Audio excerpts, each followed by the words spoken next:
Hey, listen, you know, I'm up at Married with Chitlin's Farms. He's my brother Chris over there. He's a farmer, musician, artist. His wife's an artist.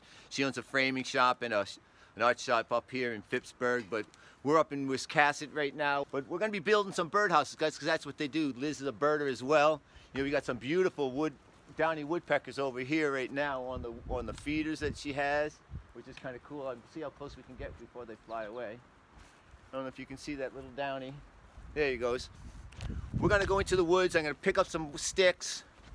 Then we're gonna go over a junk pile and we're gonna build up ourselves a junk birdhouse. And then these are a couple right here that Chris and Liz have been refurbishing from times of old.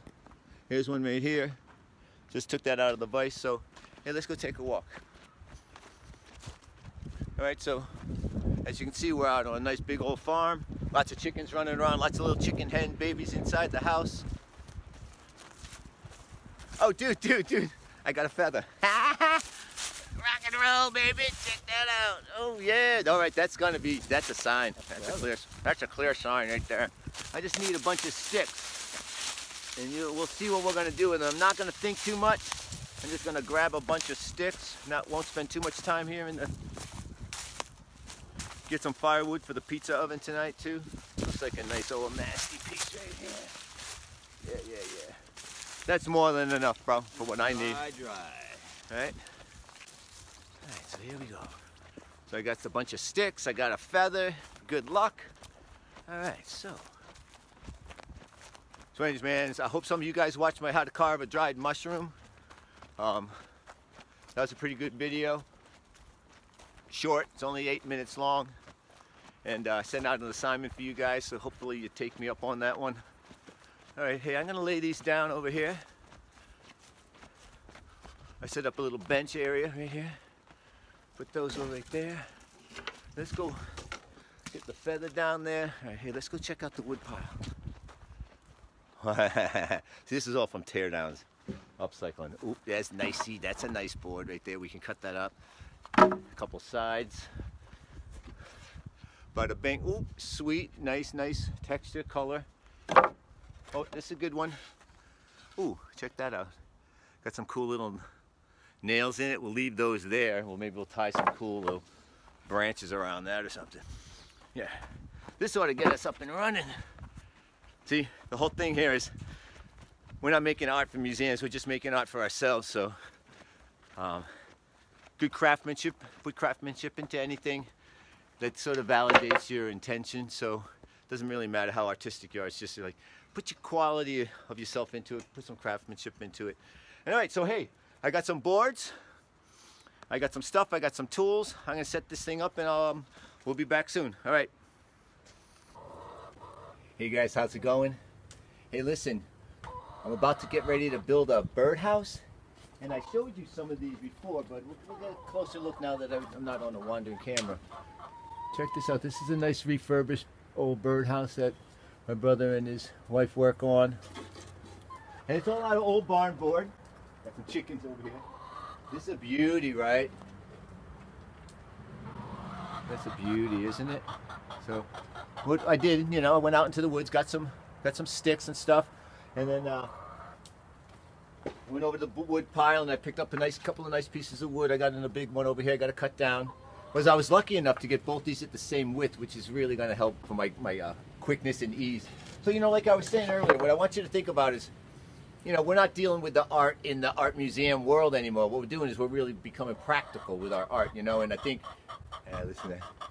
You know, the origins of making things was utilitarian, right? It's kind of why I was interested in the craft movement always, because there's something about purposeful making. So, you know, Liz is a birder herself, musician, farmer, so it's really important to be a good steward. So over on Bearskin Neck where I live, we don't have a whole lot of trees and stuff, and I get a lot of birds and different birds coming in and they nest in the sides of the buildings. They dig holes in the buildings where the shingles fall down.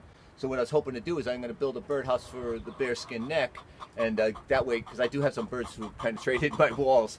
So I think if I build a nice structure for them, they'll be less likely to be a nuisance to the structure of the building. Where somewhere the place where they go in are kind of near where my electrical outlets are, and I don't want any problems with that. So what I'm going to do is also, because we have no trees and stuff, that's barren around there, when I went out into the woods, I got a bunch of these sticks. So I'm going to use what's called mold. I'm going to do a molding thing. So after I construct the volume, so to speak, in art terms, right, I'm going to, go with some vertical wood pieces. I'm going to, and natural objects. That way when it's on the bearskin neck on the side of my house, and it feels a little bit more camouflaged, it'll probably be a little bit more inviting for the birds to come in and nest in, because they'll feel a little bit more protected, right? Might even be kind of neat to put it where one of my honeysuckles are that are growing up, and that way they can also feel a little bit more of the camouflage, which they do like.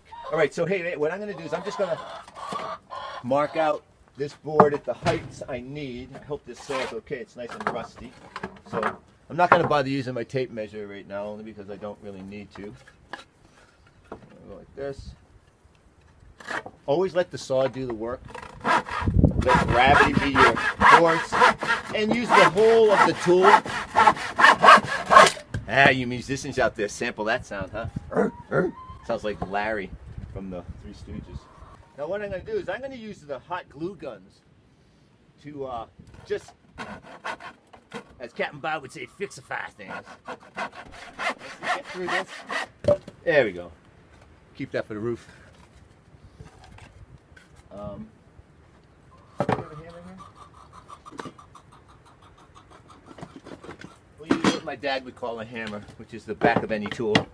The back of any tool is a hammer. Don't do that with your dad's good tools and your mom's good tools. So, I'm just going to run a bead of glue right here, because I'm only going to tag this with glue temporarily, or I should say initially, and then once this is all glued together, I'm just going to peg it with, I'm going to drill a couple bunch of holes in it, and I'm going to peg the whole thing together. So we'll let that glue, let that dry. Like I said, these glue sticks can burn you, so you got to be careful. Let's get the nail sticking out. I like that. Yeah, so that's two. Alright, so we're just going to let that glue for a second, you know. Oh, my brother Chris built a oven out here out of brick. It's made a sprung arch kiln. We're going to cook some pizza in it later on tonight. But we got to burn down these coals, right, so we can get the pizza. So the pizza can be raked down. We're going to rake down these coals before we do the pizza, right? So what we got to do is we got to rush this flame up. So what I'm going to be doing, I'm going to be closing this door, right? Watch this. If I close up this door, right? See? Now that's blocked off. Now what I'm going to do is I'm going to come over here and I'm going to release this valve. And look at that. Whoa. Look at that. Whoa. Now we got the draft. So what we're going to do is we're burning down these coals big time. Whoa. Right? We got the nice super draft coming in. There's no more smoke in the kiln because we don't want the piece to be too smoky. But now check that out. That's just going to rush down, turn into nice coals. We rake those out. We slide the pizza in and we're golden. That's the way this whole thing's supposed to work. So that's the way it works. A rocket furnace. Yeah, that's the way it works. Wow. Actually, a sprung arch is the way they build a lot of the kilns around the world, quite honestly. You have to have a keystone. What's really cool is in Japan, right, there's this kiln that's called the Onigama kiln. It's called a climbing kiln.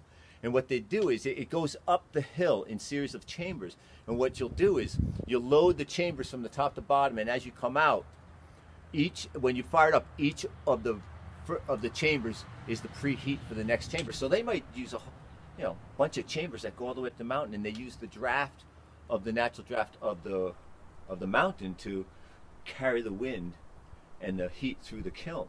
It's called an Onigama kiln. It's a really interesting thing. And they use sprung arches oftentimes because that way the air will flow smoothly through. And all right, so now we're just going to hot glue this one on here. So we're going to peg all this together later on with dowels, so I'm not too worried. I just got to get it to stick enough.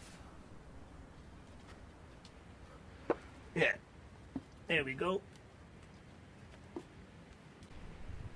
Now, you guys know what a folk artist is?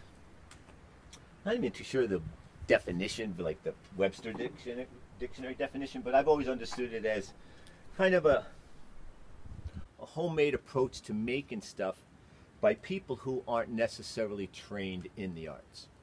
I put it that way. It's associated a lot with the rural community. It's funny, my dad, a lot of people call him, he's a horrible carpenter. He's a horrible carpenter. He's a great guy, horrible carpenter. But I often used to say he's such a horrible carpenter that he almost makes a great folk artist. And my brother Chris has kind of the same aesthetic. I'll show you on the, he just makes stuff happen. His whole house is done that way. So, yeah, see, so there we go. We got a nice little box, right?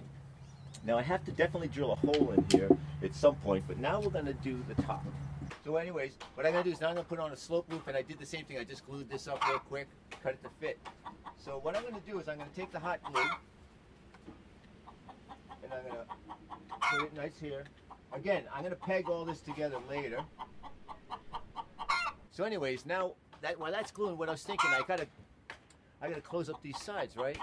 But then, I was actually kind of thinking about it, and I think I want to not use wood, so I'm gonna use some like rabbit cage type stuff, so that way the screening, gets hot on the biscuit neck with all the tar around, so the cool evening breeze can blow through the hole and come up and ventilate out. And if the birds want to close it up for warmth, they can do that with their own nesting materials. But I think the breeze will be good. So what I'm going to do is I cut up a bunch of this stuff here. It's just rabbit cage. But one thing you want to do is make sure that try not to leave as many of these nippers on there. They can really hurt you. And then I was even thinking they might hurt the birds. So I'm going to nip these off, right? All right. So I got a staple gun. I just put a couple staples in here. Hold it in place. We'll do the same to the other side.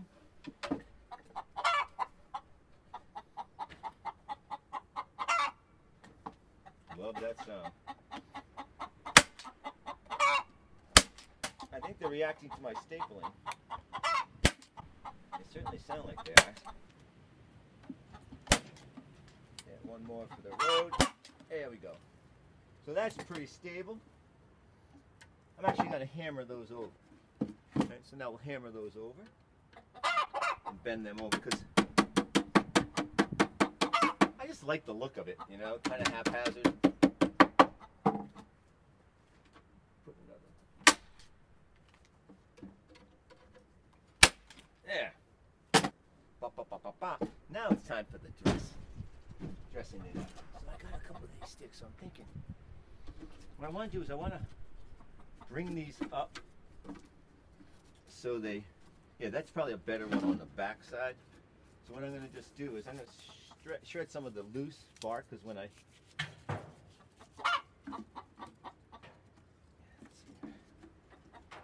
don't want it sticking out too much. I want it covering. Yeah, so now what we're going to do is we're going to take the hot glue gun, and I really don't care if the glue shows, because again,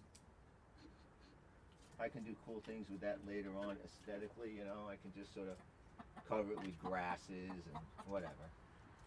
Most important that is I work fast and I don't think too much. Just kind of going with the flow. So we're going to flip that over on this side. I think I'll put, I think I'm going to put something across the front so a couple of them can sit at the same time. Yeah, we'll do that.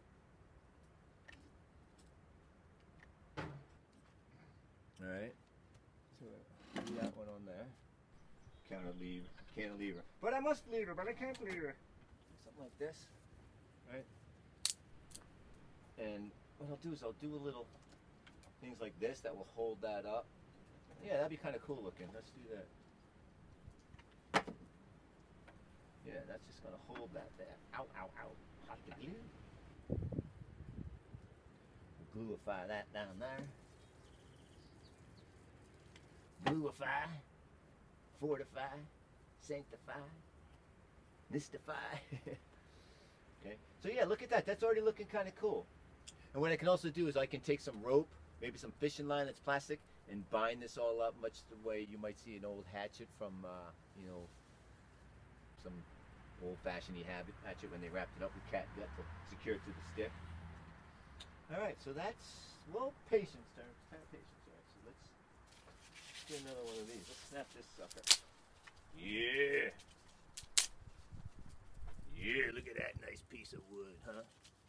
Check that out, right? So we'll strip that off. Just knock off some of the goobers, as we would call them. See, now it's kind of cool. Check it out, right? Everything form, follows, function.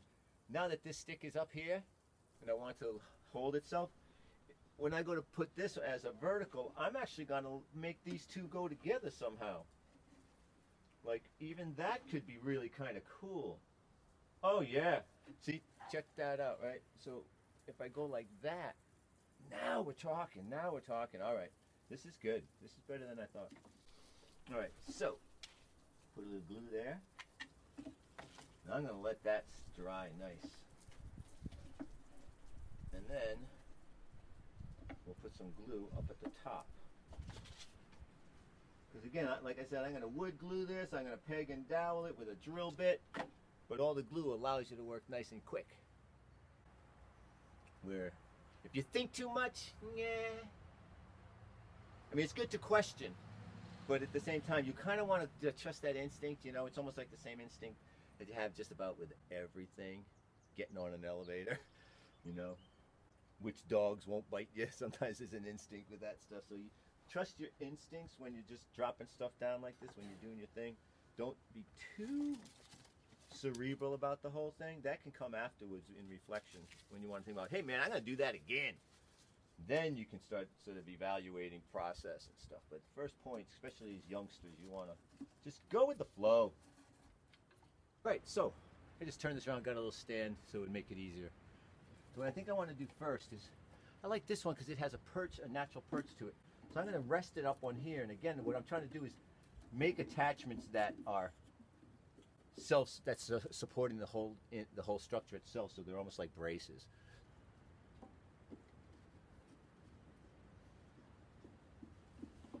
I think this is another cool piece of wood. This one right here, I really like this. So we'll just hold that there for a few minutes. Let that cool. I have a couple pieces of bark that I want to put on here, so maybe we can do that. What we'll do is we'll put a couple strategic pieces of glue, and I'll just press it. Where? Right there. Ta-da, ta-da, building a birdhouse. Perfect. Yeah. Yeah, that looks nice, huh? Little hidden tree bark there.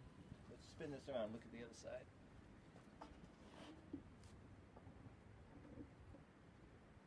Yeah, this side needs some work. All right, so now we're going to get a little bit of bling going on here. I'm going to use that nail as a support. I'll hook it on the nail somehow. All right, so the last thing I think I need to do is drill the hole. So I'm going to spin this around. Yeah. All right, so now we're going to drill the hole. And again, this is a keyless chuck, so you won't hurt yourself. See, I think right about there is good.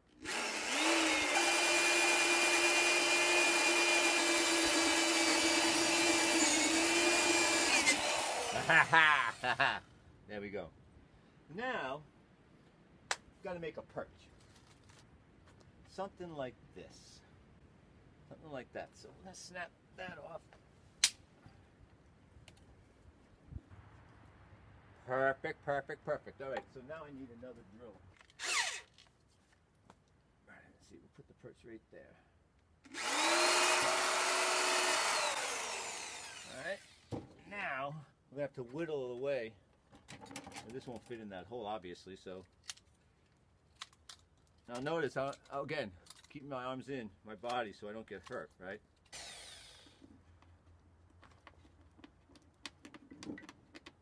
Yeah, look at that.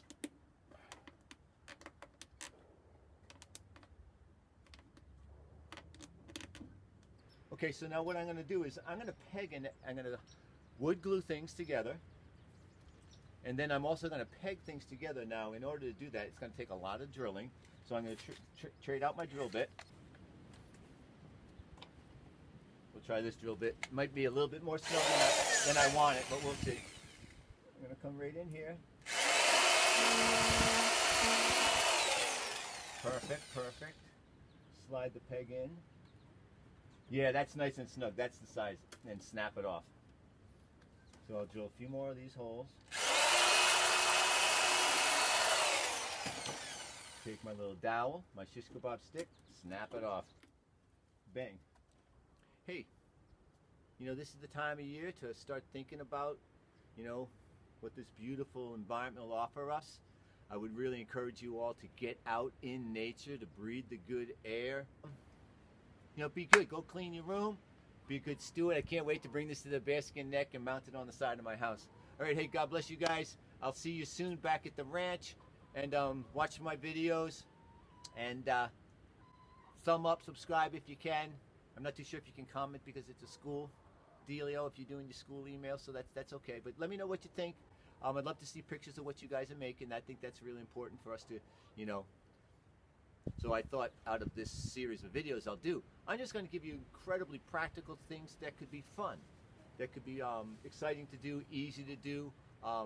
Again, I'd love to, you know, do things that represent the stewardship of the environment with upcycling. So here we're upcycling, and I just can't wait to see the birds that'll nest in it. Oh, actually, you know, what's really kind of cool is on the Bearskin Neck, right above one of my outdoor speakers, the birds have been nesting in that little area.